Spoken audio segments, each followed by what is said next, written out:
ನಮಸ್ತೆ ಅನುಷಾ ಮ್ಯಾಮ್, ಹೇಗಿದ್ದೀರಾ?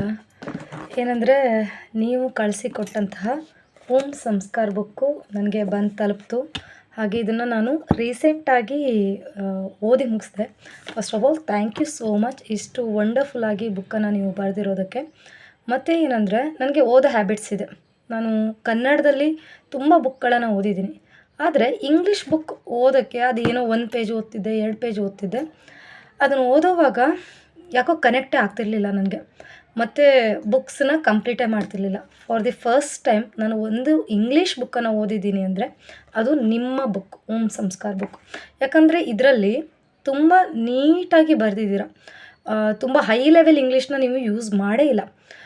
ಇವನ್ SSLC ಆಗಿರೋರು ಕೂಡ, ಅಥವಾ ಸ್ವಲ್ಪ ಇಂಗ್ಲೀಷ್ ಬರುತ್ತೆ ಅನ್ನೋರು ಕೂಡ ಆರಾಮಾಗಿ ಓದ್ಕೊಂಡು ಹೋಗ್ಬೋದು. ಅಷ್ಟು ಈಸಿ ಲ್ಯಾಂಗ್ವೇಜಲ್ಲಿ ನೀವು ಬರೆದಿದ್ದೀರ. ಮತ್ತು ಇದರಲ್ಲಿ ನನಗೆ ಏನೆಲ್ಲ ಯಾವುದು ಕೂಡ ಇಷ್ಟ ಆಗಿಲ್ಲ ಅಂತ ಹೇಳೋ ಹಾಗೆ ಇಲ್ಲ. ಇಡೀ ಈಚ್ ಆ್ಯಂಡ್ ಎವ್ರಿ ಪಾಯಿಂಟ್ ಕೂಡ ತುಂಬ ಇಷ್ಟ ಆಯಿತು. ಇದರಲ್ಲಿ ಬರೋ ಮಹತಿ ಕ್ಯಾರೆಕ್ಟರ್ ಆ್ಯಂಡ್ ಸ್ಫೂರ್ತಿ, ಮುಕ್ತಾ ಅವರು ಎಲ್ಲ ವುಮನ್ಸ್ ಎಷ್ಟೊಂದು ಸ್ಟ್ರಗಲ್ ಮಾಡಿದ್ದಾರೆ. ಅಂದರೆ ಈಗ ಪ್ರೆಗ್ನೆಂಟ್ ಆಗೋಕ್ಕಾಗಿರಬಹುದು, ಅಥವಾ ಪ್ರೆಗ್ನೆಂಟ್ ಜರ್ನಿಯಲ್ಲಿ ಹೇಗೆಲ್ಲ ಆಯಿತು, ಏನೆಲ್ಲ ಆಯಿತು, ಅದನ್ನೆಲ್ಲ ನೀವು ತುಂಬ ಚೆನ್ನಾಗಿ ಬರೆದಿದ್ದೀರ. ನೀವು ಸ್ಟಾರ್ಟಿಂಗಿಂದ ಎಂಡ್ ತನಕನೂ ಮಹತಿ ಅವ್ರದ್ದು ಸ್ವಲ್ಪ ಚೆನ್ನಾಗಿ ಹೇಳಿದ್ದೀರ. ನನಗೆ ತುಂಬ ಇಷ್ಟ ಆಯಿತು ಆ ಕ್ಯಾರೆಕ್ಟರ್. ಅದು ಮತ್ತು ನಿಜ ಜೀವನದಲ್ಲಿ ನಡೆದಿರೋ ಘಟನೆ ಕೂಡ ಅಂತ ಬರೆದಿದ್ದೀರ ನೀವು. ಅಂದರೆ ಹೆಸರನ್ನು ಅಷ್ಟೇ ಚೇಂಜ್ ಮಾಡಿದ್ದೀರ. ಸೊ ಅವ್ರನ್ನ ನೀವು ಮನೆಗೆ ಕರ್ಕೊಂಡು ಹೋಗ್ತೀರಾ, ನಿಮ್ಮಮ್ಮ ಅವರಿಗೆ ಬಸರಿ ಇದ್ದಾರೆ ಅಂತ ಅಡುಗೆ ಎಲ್ಲ ಮಾಡಿ ಹಾಕ್ತಾರೆ. ಸೊ ಅದಂತೂ ಒಂದೊಂದು ಐಟಮ್ಸ್ ಓದೋವಾಗೂ ಬಾಯಲ್ಲೆಲ್ಲ ನೀರು ಬರ್ತಿತ್ತು. ಆ್ಯಂಡ್ ನೀವು ಎಷ್ಟು ಡೆಪ್ತಾಗಿ ಬರೆದಿದ್ದೀರಾ ಅಂದರೆ, ಇವಾಗ ಪ್ರೆಗ್ನೆಂಟ್ ಆದವ್ರು ಹೇಗಿರಬೇಕು, ಯಾಕಂದರೆ ತುಂಬ ಕ್ವಶನ್ಸ್ ಬರುತ್ತೆ. ನಾವು ಅದನ್ನು ಎತ್ತಬೇಕಾ, ಇದನ್ನು ಎತ್ತಬಾರ್ದಾ, ಅಥವಾ ಅದನ್ನು ಮಾಡಬೇಕಾ, ಇದನ್ನು ಮಾಡಬೇಕಾ, ಹೀಗೆ ತುಂಬ ಒಬ್ಬೊಬ್ಬರು ಒಂದೊಂದು ಥರ ಸಜೆಷನ್ಸ್ ಕೊಡ್ತಾರೆ. ಒಬ್ಬರು ಎಳ್ನೀರು ಕುಡಿ ಅಂತಾರೆ, ಒಬ್ಬರು ಎಳ್ನೀರು ಕುಡಿಬೇಡ ಅಂತಾರೆ. ಹೀಗೆ ಏನೇನೋ ತುಂಬ ಸಜೆಷನ್ಸ್ ಬರ್ತಾ ಹೋಗುತ್ತೆ. ಬಟ್ ನೀವು ಇದರಲ್ಲಿ ಫುಲ್ ಕ್ಲಿಯರಾಗಿ ಬರೆದಿದ್ದೀರ, ಯಾವರು ಏನೇನು ಮಾಡಬೇಕು ಅಂತ. ಆ್ಯಂಡ್ ಲೆಜೆಂಡ್ರಿ ಪಾಪು ಬೇಕು ಅಂದರೆ ಏನೇನು ಮಾಡಬೇಕು ಅದರಲ್ಲಿ ಟಿಪ್ಸ್ ಕೊಟ್ಟಿದ್ದೀರ. ಆಮೇಲೆ ಮೆಡಿಟೇಷನ್ ಮಾಡೋದ್ರಿಂದ ಏನಾಗುತ್ತೆ, ವಿಜುವಲೈಸೇಷನ್ ಮಾಡೋದ್ರಿಂದ ಏನಾಗುತ್ತೆ, ಆಮೇಲೆ ನಾವು ಯಾವ ಥರ ಇರಬೇಕು, ಪಾಸಿಟಿವ್ ಮೈಂಡ್ಸೆಟ್ ಯಾವ ಥರ ಇರಬೇಕು.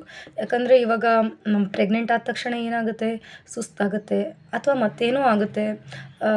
ಅಂದರೆ ಇನ್ನೊಂದು ಜೀವ ಬೆಳೀತಾ ಇರುತ್ತಲ್ಲ, ಹೀಗಾಗಿ ನಮ್ಮ ಬಾಡಿ ನಾವು ಅಂದ್ಕೊಂಡಿದ್ದ ಥರ ಇರಲ್ಲ. ಆದರೂ ಅಂಥ ಟೈಮಲ್ಲಿ ನಾವು ಏನೆಲ್ಲ ಮಾಡ್ಬೋದು ಅಂತ ತುಂಬ ಡೆಪ್ತಾಗಿ ನೀಟಾಗಿ ಬರೆದಿರ. ಎಷ್ಟು ಬೇಕೋ ಅಷ್ಟನ್ನು ಕರೆಕ್ಟಾಗಿ ಬರೆದಿದ್ದೀರ. ಆ್ಯಂಡ್ ಇದರಲ್ಲಿ ನೀವು ಮಂಡಲ ಆರ್ಟ್ ಮಾಡಿ ಅಂತ ಕೊಟ್ಟಿದ್ದೀರಾ. ಆಮೇಲೆ ಚೆಸ್ ಆಡೋದಾಗಿರ್ಬೋದು, ಇನ್ನು ಎಷ್ಟೊಂದು ಟಿಪ್ಸ್ ಕೊಟ್ಟಿದ್ದೀರಾ. ಯಾರಾದರೂ ಪ್ರೆಗ್ನೆಂಟ್ ಆದರೆ ಸಾಕು ಈ ಬುಕ್ನ ಓದಿದ್ರೆ ಸಾಕು ಅಂತ ನನಗನ್ಸುತ್ತೆ. ಸೊ ಹೇಗಿರಬೇಕು, ಏನು ಮಾಡಬೇಕು ಅದನ್ನೆಲ್ಲ ತಿಳ್ಕೊಳ್ಳೋಕ್ಕೆ.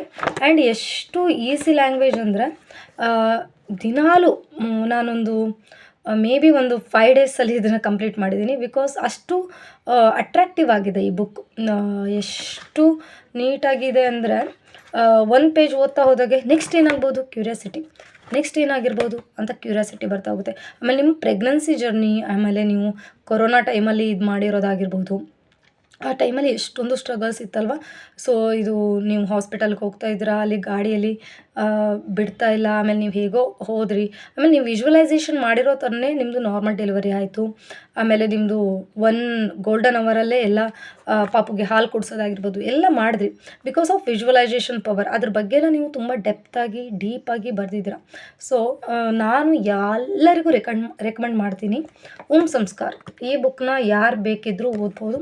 ಬಿಕಾಸ್ ಈ ಬುಕ್ನ ಓದೋದ್ರಿಂದ ನಾನಿಲ್ಲಿ ಹೇಳಿರೋದಕ್ಕಿಂತನೂ ಜಾಸ್ತಿನೇ ಇನ್ಫಾರ್ಮೇಷನ್ಸ್ ಇಲ್ಲಿ ಸಿಗುತ್ತೆ. ಆ್ಯಂಡ್ ಮತ್ತು ನೀವು ಇದರಲ್ಲಿ ಕೊಟ್ಟಿದ್ದೀರ ಹೌಸ್ ಹೋಲ್ಡ್ ವುಮನ್ಸ್ ಹೇಗಿರಬೇಕು ಪ್ರೆಗ್ನೆಂಟ್ ಆದಾಗ, ವರ್ಕಿಂಗ್ ವುಮನ್ ಇದ್ದರೆ ಹೇಗಿರಬೇಕು, ಆಮೇಲೆ ಬೇರೆ ಬೇರೆ ಇದನ್ನೆಲ್ಲ ಬರೆದಿದ್ದೀರ. ನಾನು ಹೇಳೋಕ್ಕೋದ್ರೆ ಇನ್ನೂ ಎಷ್ಟೊಂದು ಹೇಳ್ಬೋದು. ಮತ್ತು ಇದನ್ನು ನೀವು ಚಾಪ್ಟರ್ ವೈಸ್ ಮಾಡಿದ್ದೀರ, ಸುಮ್ಮನೆ ಏನೋ ಒಂದು ಬರಿತಾ ಹೋಗಿಲ್ಲ. ಚಾಪ್ಟರ್ ವೈಸ್ ಮಾಡಿರೋದ್ರಿಂದ ನಮಗೆ ಯಾವ್ದು ಜಾಸ್ತಿ ಚಾಪ್ಟರ್ ಬೇಕು, ನಮ್ಗೆ ಯಾವ ಚಾಪ್ಟರ್ನ ಜಾಸ್ತಿ ಮತ್ತೆ ಮತ್ತೆ ಓದಬೇಕು ಅನಿಸುತ್ತೆ, ನಾವು ಚಾಪ್ಟರ್ ವೈಸ್ ಈಸಿಯಾಗಿ ಓದ್ಬೋದು. ಸೊ ತುಂಬ thank you ma'am, thank you so much.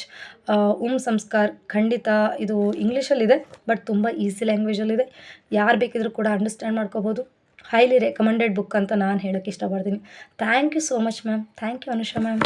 ಜೈ ಶ್ರೀರಾಮ್, ಜೈ ಹನುಮಾನ್.